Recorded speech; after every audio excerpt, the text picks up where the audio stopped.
Hey guys, it's Tom from digiprop.co.uk. I'm just going to give a brief overview of how to set up your Insta360 X5 camera and Insta360 ThroPod to do your virtual captures.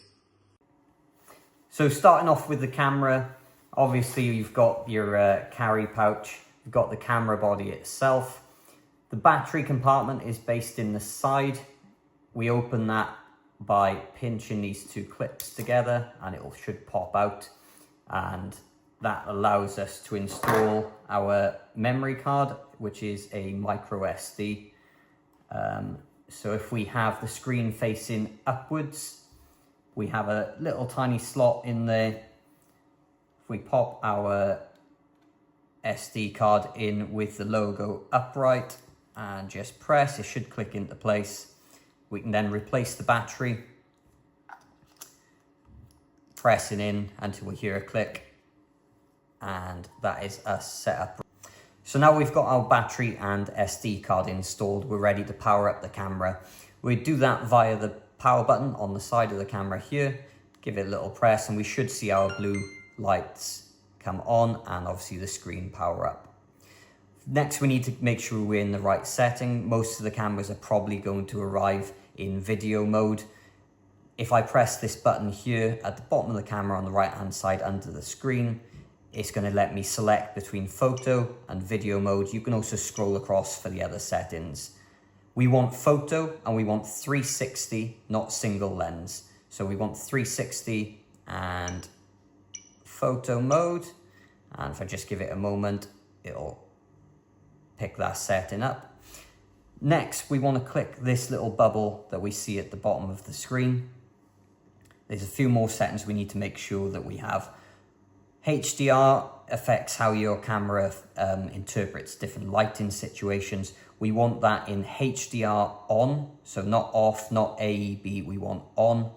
You select that by just scrolling across the options at the top. And then if I press the left-hand button, it's going to take me back out. Pressing that bubble again, I want to make sure I'm using 72 megapixel mode.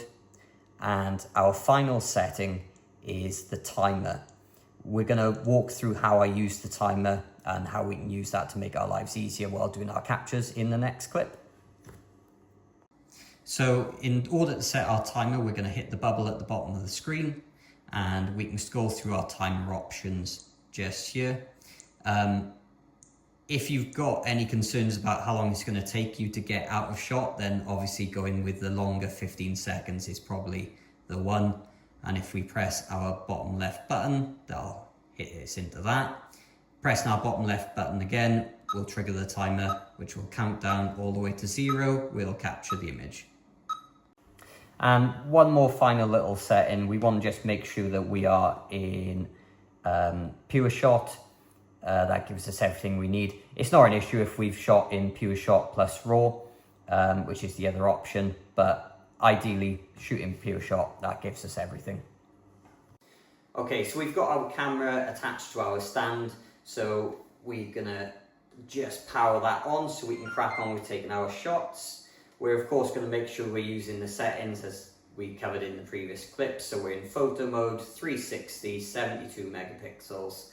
And if we press that little bubble at the bottom of the screen, it's going to give us an option to select the timer, which we found is the best way to go about doing your captures. So in an average room, I probably use a 5 or a 10-second timer. That gives me plenty of time to trigger the camera and then get out of the room and close the door so that I'm not in the shot. So by selecting our 5 seconds, just by scrolling across, I'm going to place the camera down. I'm then going to press the bottom left button, which I've got set as my shutter button. Leave the room, close the door, and the camera takes the shot. I can then enter back into the room, grab my camera, move on to the next one. So we're going to do a quick capture in this living room. Nice, easy, open space. So we just need to do one capture in the center of the room. 9 times out of 10, that's going to be underneath the light fixture. We want to make sure that we get as many of the lights on in the room And if you're in daytime, get the curtains open, get plenty of light in there. More light, better images. So I'm going to place my stand with the camera on underneath the light fixture.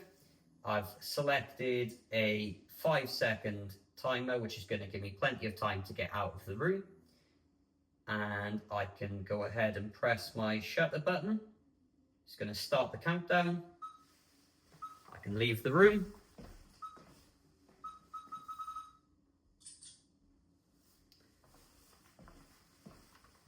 And there we go, our capture complete. So just going to run through some of the shots that we need to try and make sure that we're capturing when we're doing these visits to properties.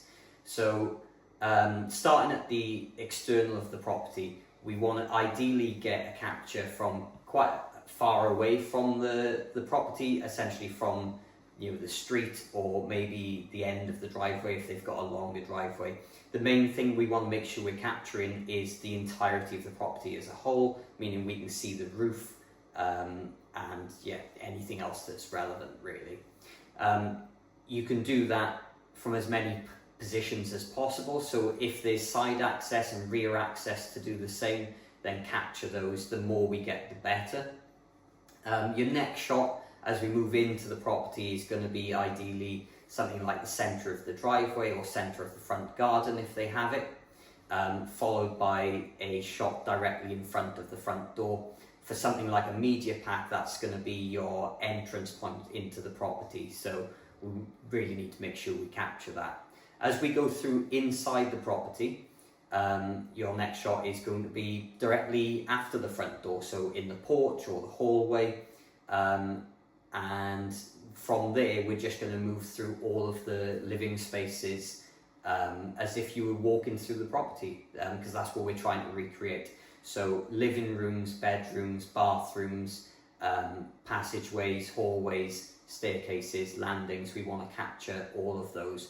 When it comes to doing a staircase, we want to get at bottom of the staircase and top of staircase, and if the staircase allows and your stand allows you to do it, centre of the staircase is a great shot as well.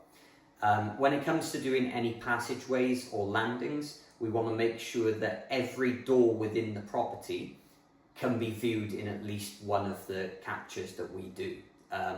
So if we've got a landing that, say, takes a turn, so there's a doorway that isn't visible from the start of the landing, that's going to require an additional capture just to make sure that we have an entry point into that room within the captures that we've got.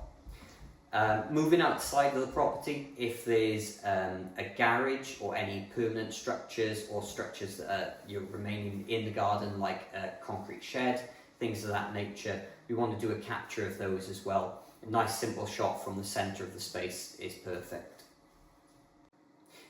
In addition, if you've got access to the loft and it's safe to do so, then getting a capture within that space is great.